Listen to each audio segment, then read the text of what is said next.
La France est le deuxième territoire maritime du monde. Elle compte 11 millions de kilomètres carrés d'espace marin aux quatre coins du globe, soit plus que la superficie terrestre de l'Europe. Mais notre pays ne fait pas honneur à cet atout majeur. Nous rejetons en mer des produits et des matériaux qui sont aussi dangereux pour notre santé que pour l'environnement, la surpêche est courante, des espèces sont menacées, les fonds marins sont ravagés pour pêcher des poissons qui ne rapportent presque rien aux pêcheurs et qui présentent en plus des risques pour la santé. On crée peu d'emplois, alors que le chômage fait des ravages dans plusieurs territoires d'outre-mer et que les populations s'y sentent abandonnées. On investit très peu dans la recherche pour explorer le potentiel énergétique de la mer. La politique de ces dernières décennies ne propose pas de vision d'ensemble, responsable et cohérente pour notre territoire maritime. Comme pour beaucoup d'autres richesses naturelles, on considère la mer comme un distributeur de ressources, et on l'exploite de façon déraisonnée et dérégulée. Les conditions de vie et de travail des acteurs du secteur ne font qu'empirer. Changer la position de la France est une nécessité pour plusieurs raisons. L'avenir de l'humanité dépend de notre rapport à la mer. Les 10 milliards d'êtres humains de 2050 n'accéderont pas à l'alimentation sans un rapport responsable aux ressources de la mer. Par ailleurs, la France doit profiter de sa force de territoire maritime pour créer des emplois et lancer une vague d'innovation. Aujourd'hui, l'économie de la mer représente 300 000 emplois, mais d'après le Boston Consulting Group, il serait possible d'atteindre les 820 000 emplois en France, soit 3 fois plus que le secteur automobile et 6 fois plus que l'aéronautique.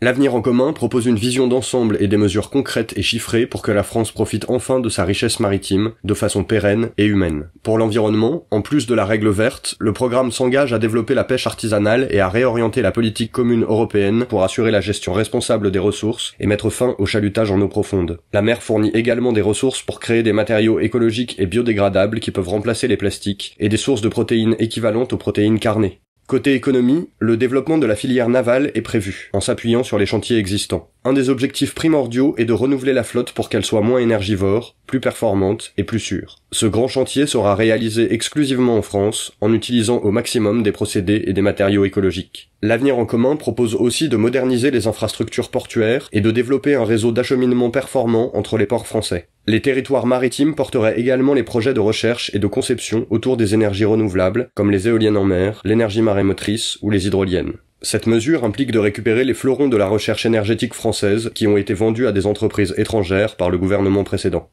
Par ailleurs, l'avenir en commun présente un plan pour développer l'éducation et la formation liées au secteur maritime, en ouvrant au moins un lycée professionnel dans chaque département littoral en métropole et dans chacun des dom-toms et en développant des formations supérieures. En résumé, le plan mer de l'avenir en commun permet à la France de créer des emplois non délocalisables, de la recherche de pointe, des alternatives écologiques et énergétiques innovantes, et d'offrir à tous les acteurs du maritime de meilleures conditions de travail. À l'échelle métropolitaine, cette dynamique nationale permettra de consolider le secteur maritime en un grand réseau de partenaires. À l'échelle de la planète, ce plan participe à nous faire rentrer dans une relation de respect et de cohésion avec les Outre-mer et d'en faire des postes avancés de la modernité française. C'est un investissement extrêmement sûr, car les capacités de l'économie de la mer sont validées par de nombreux analystes, et parce qu'il se base sur des recherches, des savoir-faire et des infrastructures déjà existantes. Il offrira à la France une position de référence dans le domaine maritime aux quatre coins du monde, et ainsi la possibilité d'inspirer les acteurs internationaux pour aller vers un rapport aux mers plus écologique, plus humain, plus responsable, mais aussi plus novateur. Si cette vidéo vous a plu, n'hésitez pas à la partager, et à aller consulter le programme sur le site de l'Avenir en commun, laec.fr.